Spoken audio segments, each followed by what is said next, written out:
Kibambaza masiki ekibajiisa obwire kyali ki Robert Obastine bajja okunagabana Uganda bajja okunagabana Uganda kubanga esente de bajja okufuna tidayibwe nti baditerekayo sebo mwami Grace kyange misa inenaku nga omuntu ateme mu office y'obukulembeze bw'eggwanga lino mu kifo eky'okuvaayo okulungamya mu kifo eky'okuvaayo okukangayivula n'okwemereza obumeni bw'amateeka obwo obwibi obwo obunazi obwo obwakondo kayi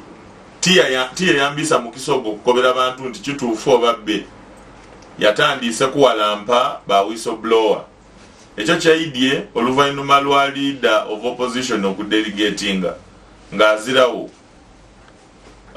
chairperson wa Buganda Caucus ate nga ni vice president wa NUP mu Buganda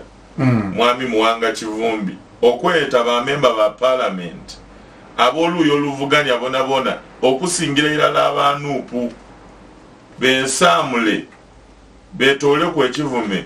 ekyokunagabana Uganda emiliyoni 10 mwami Muwanga Kivumbi we yayeta olukiiko abayiddamu ababona ku matelefayina n'abatayidda nga bw'okobye bebayesa abali kuti okwidda okubonekera abana Uganda okwogera ku nsonga eno omulimu gwaife ab'oluuyo oluwabula gavumenti kubatolerangayo ebitambula obwire gavumenti byetenda imwe abataka mmane musobola okutegeera oba oli awo mu kalulu oba oli awo bwe mwerowooza ino mubeeku kye mukolawo nga mweyimbye niife okukyusa enfugambi eibira obwibi obulyake n'obukenuzi n'okuninira idembe ly'abantu. Oli national leader bikiina ky'Ethiopia omubaka wano yagiire obusoga bw'olina kati akalalako kagiire mu lukiiko. Well mu lukiiko tiyalimu ekiwandiiko ekiri kutambula saawa dino kiri kundaga nti yataireko omukono kubanga twakobye buli muntu yena akaalifuna sente endo awandiike ku kiwandiiko kino tulikwenda abana Uganda bamanne nani yabaire mu bwibi buno nenda without fear or favor or contradiction okuba wano ku muzindalo guno bakobe nti onalebo manje licheba kutika yataireko omukono ogulaga nti tiyagiire tiyakukwite kujja kufuna sente d'abana Uganda mu bumeni bw'amateeka kubanga basasulwe sente dimala deflows anoloza nti ninjino okusinzira ku mulimu gwo bakola mu bulamu bw'abantu aba Uganda. So ekyawandikibwa kino kyenkusomeire Grace nenda kikwiriramu abakulembeze bo bademu era bagemagana n'abayibi kulira n'ekira ku buli muntu agonza okulya enguzi era yagunirira okuweebwa ebirabo nenda twali wano niwe Grace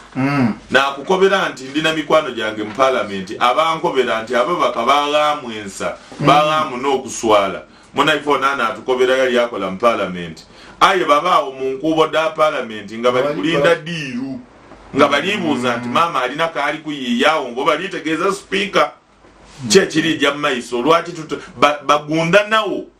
diiru edisobola okubafunisa sente. So ensonga ene ya kano Dr. Kizza Besigye okutwalibwa mu kooti y'amagye n'abawagizi ba NUP okutwalibwa mu kooti y'amagye mu musango guwozebwa tusinga nti ati balina kuwozesebwa mu kooti y'amagye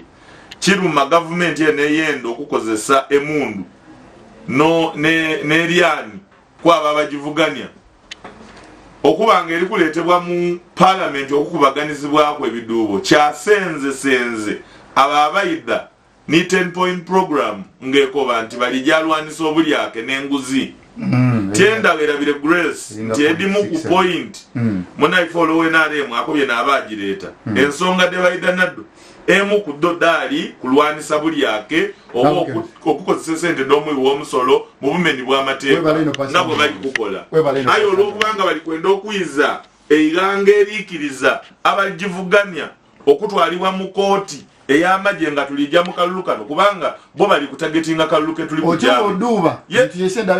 kutambuza ibago. Of course bali kugulirira babaka bano basobole okubanga tibakozesa ndowooza daibwe na kutegeera kwaibwe bakulembeze endadaibwe bali mu bana Uganda olukwe nga tuli kujja mu kalulu aye abana Uganda bali kubona Isabire Grace ndi joli ku nsonga eya controversial 100 million bonanza Esente dino ndakusaba PA wa managing account wako. Ensonga ey'emiliyoni 10 eri kwogerwako. Abantu gyali kufuuja gyafira emboozi eno naino. Wakobye nti ekibiina kye nayo mukitegeera bulungi.